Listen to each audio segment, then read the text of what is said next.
देखो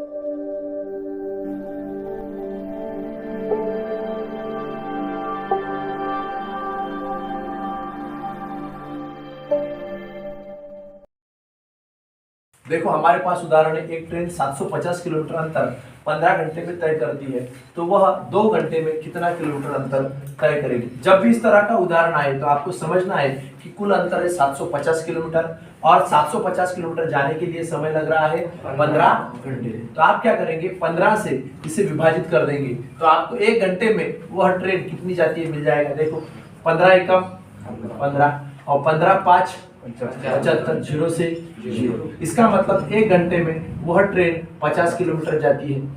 आपको पूछा है कि वह ट्रेन 2 घंटे में कितना जाएगी, तो आप क्या करेंगे 50 गुना में 2, मतलब आपका हो गया 100 किलोमीटर।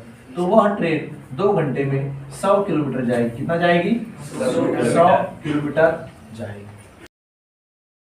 हमारे पास उदाहरण है कि एक कार पहले 2 घंटे में 60 किलोमीटर चलती है और तीसरे घंटे में वह 40 किलोमीटर चलती है, तो पूरी यात्रा में उस कार की औसत कितनी होगी। इस तरह का उदाहरण जब भी हमें सॉल्व करना है तो हमें क्या करना है, देखिए यहाँ पर 60 किलोमीटर है पहले 2 घंटे में और यहाँ पर 1 घंटे में है 40 किलोमीटर। दोनों का योग कर लीजिए, 60 और 40 कितना हो गया 100, मतलब वह 3 घंटे में कितना चलती है 100 किलोमीटर। और घंटे कितने देखिए 2 और 1 3, तो कुल अंतर जो है 100 किलोमीटर और हमें कितना समय लगा है 3 घंटे। हम क्या करेंगे, पूरे अंतर को 3 से विभाजित कर देंगे, भाग देंगे, जो भी जवाब आएगा हमारी उस कार की औसत आएगी, औसत चाल आएगी। देखिए 3 तिया 9, 10 में से 9 गया कितना बचेगा 1, ऊपर से 0 लिया 10, 3 तिया 9, फिर से कितना बचेगा 1, इसका मतलब 33.1/3। यदि इसे आपको दशमलव में लिखना है तो आपको मालूम होना चाहिए कि 33 पूरा लिखेंगे हम, लेकिन 1/3 का मतलब होता है 0.033, क्या 0.33 क्या होता है, सॉरी 0.33 मतलब 0.33 होता है। उसका अर्थ क्या होता है 0.33। तो एक काम करेंगे हम 0.33 को इस 33 में मिला देंगे तो कितना बनेगा 33.33। तो उस कार की औसतम चाल है 33.33 किलोमीटर प्रति घंटा। देखो हमारे पास उदाहरण है कि एक व्यक्ति उसकी आधी यात्रा 6 किलोमीटर प्रति घंटे की चाल से पूरा करता है और उसकी बची हुई आधी यात्रा 3 किलोमीटर प्रति घंटे की चाल से पूरा करता है, तो उसकी पूरी यात्रा में औसत चाल कितने किलोमीटर प्रति घंटा होगी। तो इस उदाहरण को जब भी हम सॉल्व करेंगे तो हमें क्या करना है कि अंतर बराबर दिया है, पहले आधा अंतर बाद में आधा अंतर, और दोनों की जो गति है चाल है वो अलग दी है। ऐसे समय में हमको क्या करना होता है, 2 लिखना होता है, गुना में पहली चाल, गुना में दूसरी चाल और बटा में हमेशा क्या लिखना होता है दोनों का योग 6 + 3 मतलब 9 होता है। तो क्या 9 लिखेंगे या 6 + 3 लिखूं, 9 लिखता हूं क्योंकि हमें स्टेप बढ़ानी नहीं है। हमेशा याद रखना है आपको, जब भी 2 चाल दी होती है, आधा समय एक गति से पूरा होता है, आधा दूसरी गति से पूरा होता है। ऐसे समय में 2 गुना में पहली चाल, गुना में दूसरी चाल, बटा में दोनों चाल का योग होता है। तो आप डायरेक्ट लिख सकते हो 2 गुना में पहली चाल, गुना में दूसरी चाल, और इसका योग यहाँ पर लिखना है। देखो 6 + 3 9। अब देखो 3 तिया 3 दुआ 2 गुना में 2 4, तो 4 किलोमीटर प्रति घंटा यह उस व्यक्ति की औसत चाल है पूरी यात्रा के दौरान। देखो एक कार की चाल 10 मीटर प्रति सेकंड है, तो उसकी किलोमीटर प्रति घंटा चाल कितनी होगी, यह हमारा प्रश्न है। इसे जब भी हम सॉल्व करेंगे तो सबसे पहले क्या करेंगे हम, 10 मीटर है, कितना मीटर है 10 मीटर, कितने सेकंड में 1 सेकंड में। अब क्या करेंगे, मीटर के नीचे मीटर और सेकंड के नीचे सेकंड। अब हमें क्या करना है, 10 मीटर प्रति सेकंड को किलोमीटर प्रति घंटे में कन्वर्ट करना है। तो आपको मालूम होना चाहिए कि 1 घंटे में सेकंड कितने होते हैं 3600। 1 सेकंड के नीचे आप कितने लिखेंगे 3600, और मीटर के नीचे आपको मालूम नहीं है तो आप क्या लिखेंगे x। फिर से तिरछा गुणाकार, और यहाँ पर 1 है। अब तिरछा गुणाकार करेंगे 10 गुना में 3600, क्या करेंगे 10 गुना में 3600 बटा में, देखो ये तो तिरछा गुणाकार हो गया, 10 गुना में 3600 बटा में आ जाएगा 1। इसका गुणाकार आप करेंगे कितना आता है, देखिए 1 2 3 0 लिख लीजिए। 36 से कम 1 घंटे में वह कार 36,000 मीटर चलेगी, लेकिन हमें क्या पूछा है, किलोमीटर प्रति घंटा। इसको 1000 से हम भागेंगे, लेकिन 1000 से भागने के लिए आपको 1000 लिखना जरूरी नहीं है। 1000 में कितने जीरो होते हैं, 3 जीरो होते हैं। जब भी आप 1000 से भागोगे तो ऑटोमेटिकली तीनों जीरो कैंसिल हो जाएंगे। आपको समझने के लिए लिख रहा हूं, लिखने की जरूरत वैसे नहीं है। आप 1000 से इसे भागोगे तो देखो क्या बच जाएगा, 36। तो आपका जवाब आएगा 36 किलोमीटर पर आवर। क्या आएगा, 36 किलोमीटर पर आवर। ये आपका जवाब है। देखो हमारे पास पहला उदाहरण है, 36 किलोमीटर प्रति घंटा की चाल को हम मीटर प्रति सेकंड में कन्वर्ट कैसे करें। यहाँ पर आपको दिखता है 36 किलोमीटर प्रति घंटा, तो 36 किलोमीटर को हम मीटर में कर लेंगे तो बनेगा 36,000 मीटर, क्योंकि 1000 मीटर बराबर 1 किलोमीटर होता है। तो 36 को हमने 1000 से गुण दिया तो 36,000 मीटर हो गया।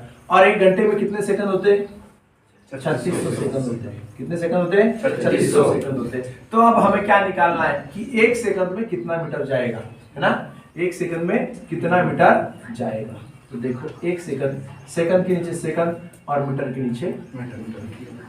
तिरछा गुणाकार करेंगे हम।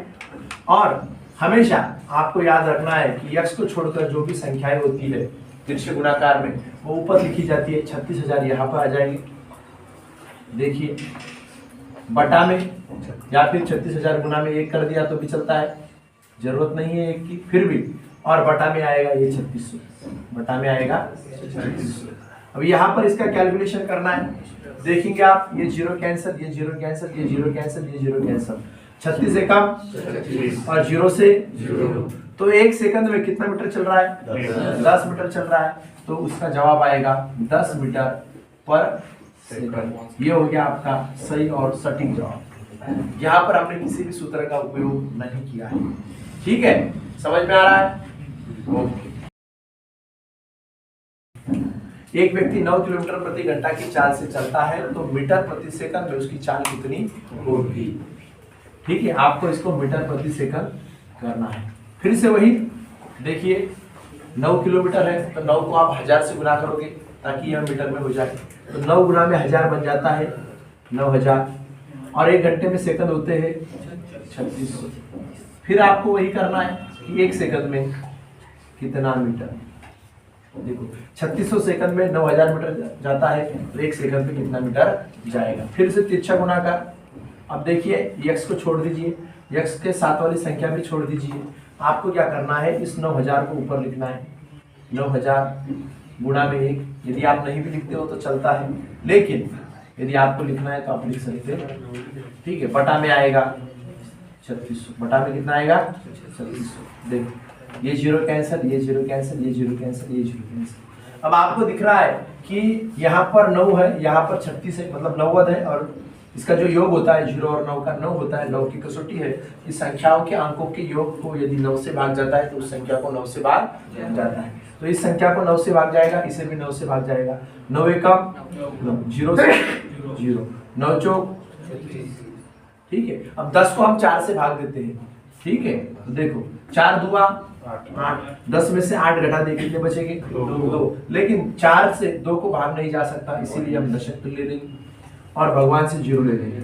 4 5 20, 4 एकम 4, तो 2.5 मीटर पर सेकंड उसकी नई चाल होगी।